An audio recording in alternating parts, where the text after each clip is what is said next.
मैंने शायद कभी कभी नहीं देखे। बहुत बहुत शुक्रिया कि आपने मुझे यहाँ इतनी अच्छी तरह से मेरा इतना अच्छी तरह से स्वागत किया है।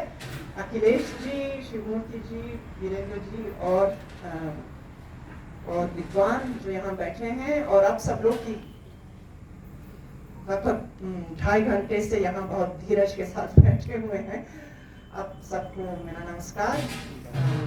मैंने भी कभी इस तरह से पेड़ों तले किसी गोष्ठी में भाग नहीं लिया था, इसकी मुझे बहुत खुशी है। और बस 2 की बातें। अखिलेश जी को मैं व्यक्तिगत रूप से मैं सिर्फ पिछले साल मिली, जब उनके पास लखनऊ में उनसे मिलने गई, लेकिन बहुत पहले से उनकी कहानियाँ, खासकर अंधेरा की कहानी थी, मुझे बहुत प्रभावित किया था। और मुझे लगता है कि हमारे बीच में कुछ सूत्र हैं। मेरी कमजोरी है, मैं बिना तैयारी में बिना अध्ययन किए किसी पे बात नहीं कर सकती, मैंने अपने को समर्थ नहीं समझती हूँ। लेकिन मुझे लगता है कि हमारे बीच में कुछ ऐसे सूत्र हैं जो शायद आपको उनको भी दिलचस्प लगेंगे, और शायद आपको। एक तो सब अपने बारे में थोड़ी पृष्ठभूमि ये दूँ कि मैंने BA हिंदी वेनिस यूनिवर्सिटी से 18 और 22 साल की उम्र के बीच में किया, और वहाँ 4 साल तक सिर्फ नई कहानियाँ पढ़ी। तो शुरू हुई शायद मुक्तिबोध की कहानी से, फिर मोहन राकेश, मनु भंडारी, निर्मल वर्मा, और साथ साथ एक ऐसी हिंदी हमें पढ़ाई जाती थी, सिखाई जाती थी, जिसको हम शुद्ध हिंदी कहें। तो हालांकि कहानियाँ अच्छी थी, फिर भी मुझे लगा, एक तो तरह की हिंदी मैंने सीखी, यहाँ आने के बाद लगा कि ये काफ़ी हद तक बेकार है, हमें पढ़ने के लिए तो उपयोगी है, और शायद औपचारिक चिट्ठी लिखने के लिए उपयोगी है, लेकिन और कामों के लिए बेकार है। और मुझे लगा कि जो नई कहानीकारों की जो भाषा है, वो एक तरह से हिंदी को थोड़ा सीमित कर दिया, कि एक तरह की ही भाषा, एक तरह के स्तर की भाषा उसमें शामिल है। तो मेरी कोशिश तब से अब तक ये रही है कि अपनी हिंदी और अपनी पढ़ाई के द्वारा अपनी हिंदी को और विस्तृत करूं, उसमें और भाषाएं भी लाऊं। तो इसलिए मेरे पसंदीदा लेखक ऐसे लेखक हैं जो हिंदी में और भाषाएं लाते हैं, जैसे पंचमरत रेणु हैं या कृष्ण सोपती हैं। हिंदी के साथ साथ हिंदी से जुड़ी हुई और क्या भाषाएं हैं, हिंदी में और कोई भाषाएं क्या है। और कृष्ण जी की एक वाक्य मुझे बहुत प्रिय लगता है, कि जब वो कहती है कि हर शब्द का एक जिस्म है, एक पोशाक है। तो यानी कि सिर्फ आप एक तरह की भाषा इस्तेमाल करेंगे तो फिर आपकी भाषा के बाहर बहुत कुछ रह जाएगा। तो एक तो अखिलेश जी में ये दूसरे लोगों ने कहा है कि हिंदी में और भी कितने स्वर हैं, और स्वर है, और भाषाएं हैं, और शैलियां हैं, उनकी भाषा में ये देखने सुनने को मिलता है। दूसरी बात, भूमंडलीकरण की बहुत चर्चा हुई है, लेकिन और मुझे लगता है कि उसका एक पहलू यह है कि सिर्फ यहाँ नहीं, और जगह शायद लंदन और न्यूयॉर्क को छोड़कर भूमंडलीकृत दुनिया में आपको लगता है कि दुनिया कहीं और है। हम यहाँ हैं और दुनिया, असली दुनिया कहीं और है, और उसमें जो कमतरी का एहसास है, या ये एहसास है कि हमको दुनिया से जुड़ने के लिए हमको कहीं और जाना पड़ेगा, कि हमें कुछ और बनना पड़ेगा। तो इससे मैं काफ़ी परेशान रही हूँ, खासकर इस माने ग्लोबल अंग्रेजी के दौर में, जिसमें और दुनिया में जितनी सारी भाषाएं हैं वो एक तरह से कमतर बन गई हैं, जिसमें हिंदी भी शामिल है, चीनी भी शामिल है, और तरह तरह के, जिसकी बहुत लंबा इतिहास है, बहुत प्रगाढ़ साहित्य है, लेकिन वो अंग्रेजी के सामने जैसे टिकती नहीं है। तो मुझे लगता है कि आज के ज़माने में ये और भी ज़रूरी है कि हम दुनिया को अपने जहाँ हम खड़े हैं, किसी और ने ये बात कही है पहले, कि जहाँ से खड़े हैं वहाँ से दुनिया देखें। कि हम ये भी दुनिया का हिस्सा है, और जो हम एक तरह से मौलिक रूप से कह सकते हैं, मौलिक जीवन जी सकते हैं, वो हम अपनी ज़मीन से शुरू करके यहाँ जहाँ हम खड़े हैं। नूगी बातियों को बहुत बड़े अफ्रीकी लेखक हैं, विचारक हैं, उनका यही मानना है कि केंद्र वो है जहाँ हम लोग खड़े हैं, केंद्र वो नहीं जहाँ कहीं और। तो मुझे तो मेरे काम में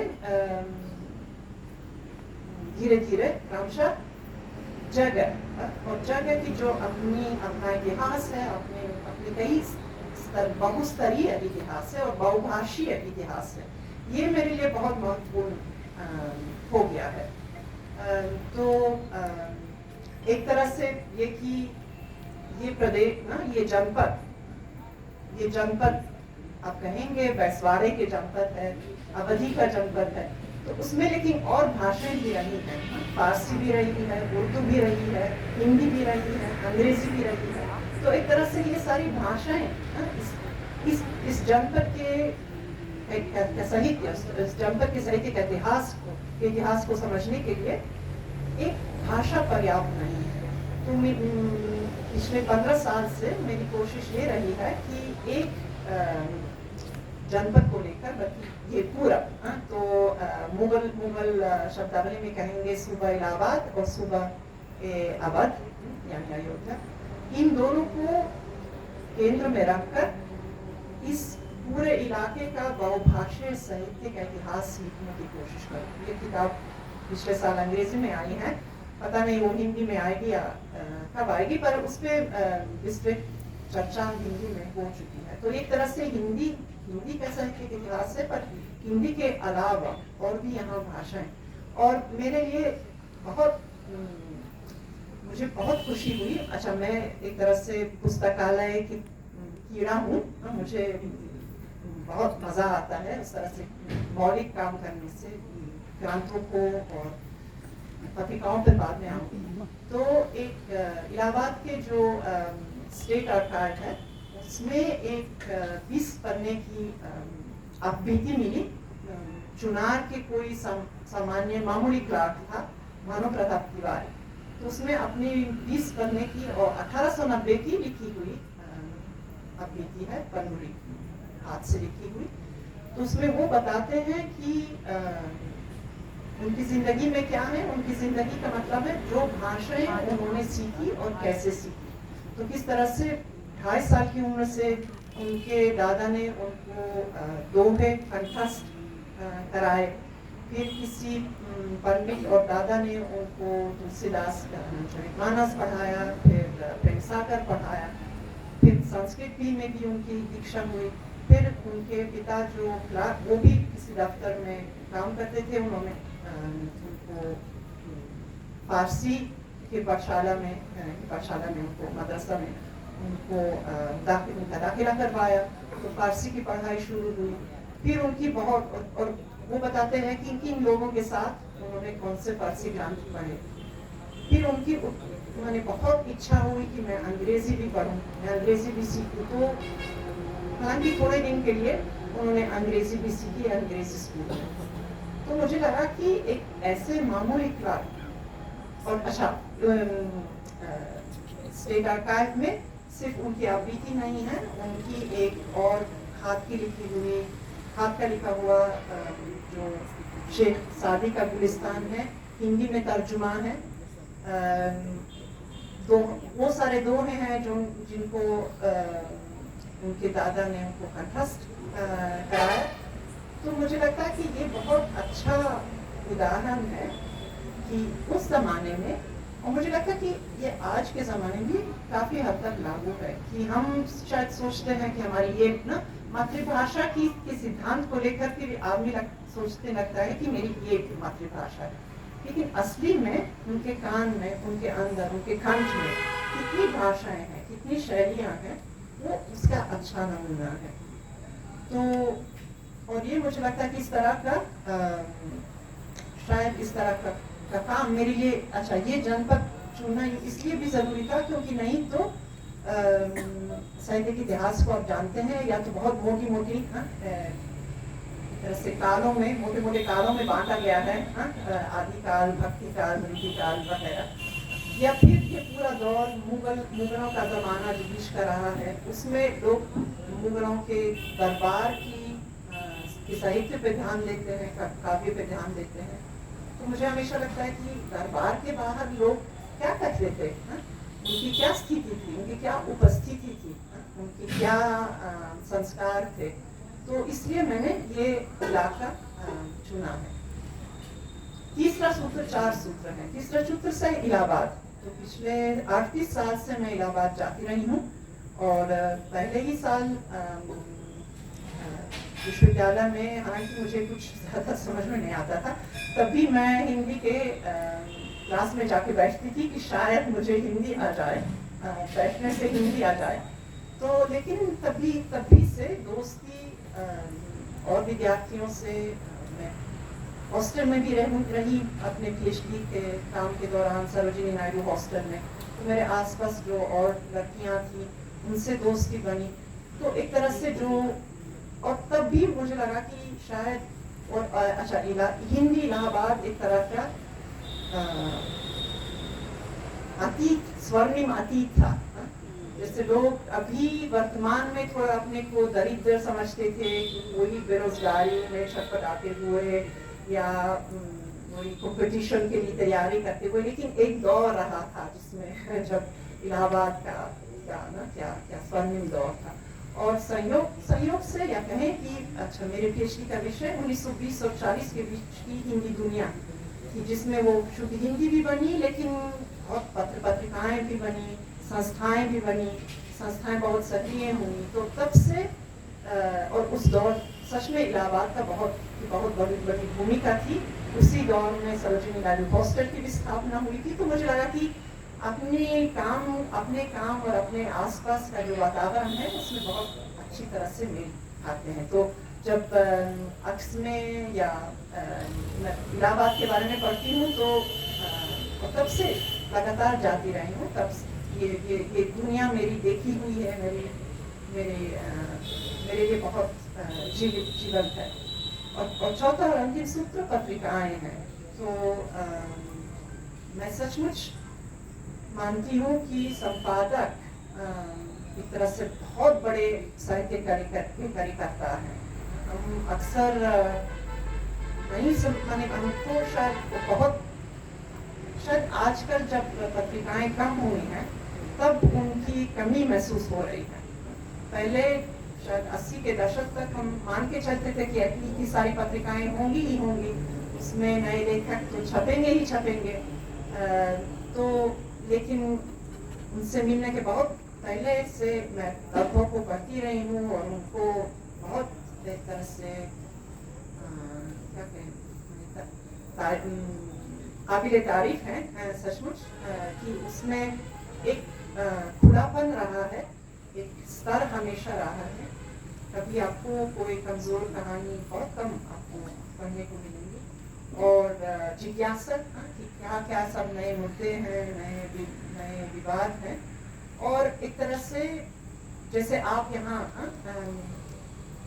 मुझसे पहले ये बात आ चुकी है कि ये भी एक तरह का कि हिंदी की दुनिया है, ये हिंदी की दुनिया का हिस्सा है। यहाँ हिंदी की दुनिया रची जा रही है। तो तब वो भी बहुत पिछले 2 दशक 3 दशक से हिंदी दुनिया, 2.5 दशक से हिंदी दुनिया का बहुत बड़ा हिस्सा बन गया है, जिसके लिए हम सब अखिलेश जी के शुक्रगुजार हैं। और मैं फिर से मैंने अपना काम पत्रिकाओं से शुरू किया। उस दौर के माधुरी, सरस्वती, सुधा, शाल भारत, चांद मेरी बहुत प्रिय पसंदीदा पत्रिका है।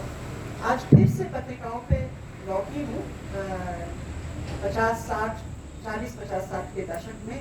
तो पिछले ही हफ्ते बल्कि परसों ही भोपाल के माता सप्रे पुस्तकालय में, संग्रहालय में थी। तो वहाँ कहानी के कुछ बहुत पुराने अंक 39, 40, 41 हंस के पुराने अंक, वसुधा।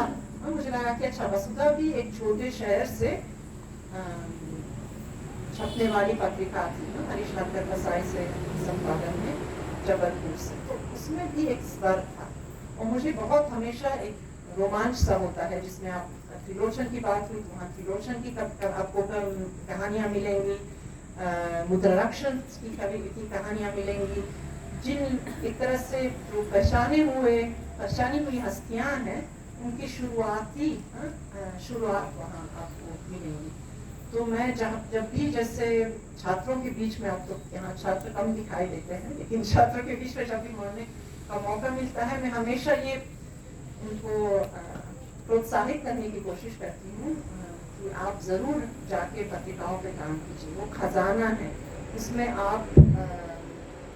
आपको इतने सारे विषय, इतने सारे पहलुओं का, इतने सारे दिलचस्प जो कहानी, कविता, उपन्यास के अलग जो विधाएं हैं, स्तंभ है, उन पे आपको पूरा खजाना मिल जाएगा।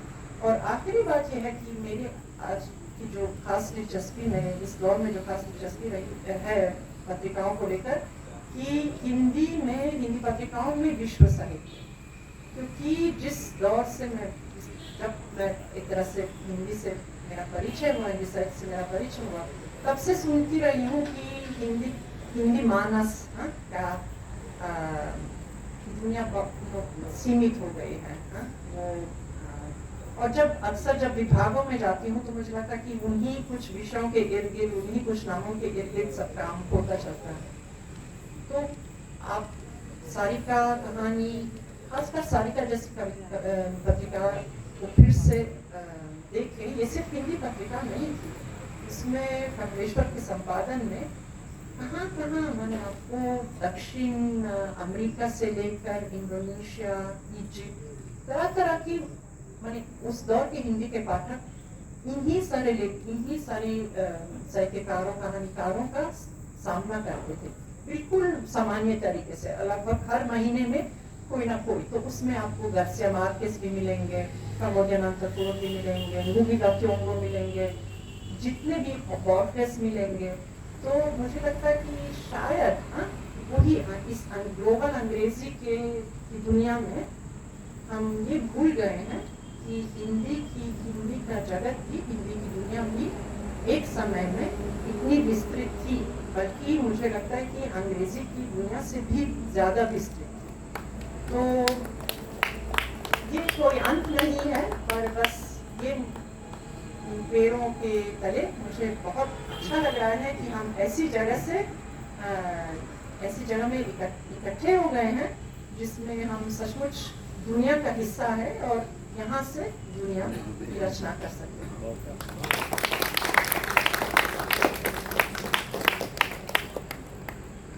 शब्द हूँ, इसके बाद और क्या कहा जाए। तो गोष्ठी सही समय पर अपने चरमोत्कर्ष कर पहुँच गई है, अपने उर्स पर पहुँच गई जहाँ से पहुँचना चाहिए था।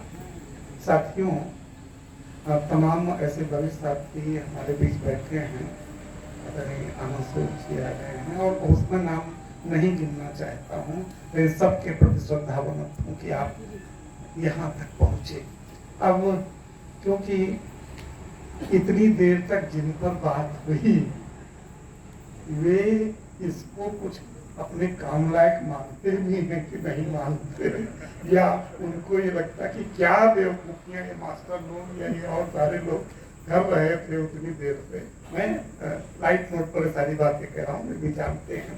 तो और भी अगर कुछ साथियों के जिन्हें हमने समय नहीं दिया, अगर कुछ प्रश्न हो अखिलेश जी के साहित्य को जिन्होंने पढ़ा हो, या अभी तक जो बातें हुई उस पर उनकी कुछ प्रतिक्रिया या प्रश्नवाचक प्रतिक्रिया अगर हो तो वे अपनी कर लें, तो उसके बाद सबके उत्तर एक साथ जो है अखिलेश जी देंगे। मुझे लगता है कुमार जी का प्रश्न है ही, अल्पना जी ने भी कुछ बातें की और जो प्रश्नवाचक शैली में थी, तो और साथी भी अगर कुछ बात करना चाहें तो फिर हाँ दीप अमन जी एक माइक। अच्छा, ये भी बेहतर है कि पहले वो अपनी बात कह, अभी तक जो हुआ उस पर कुछ कह लें और उसके बाद जो है जो प्रश्न आएंगे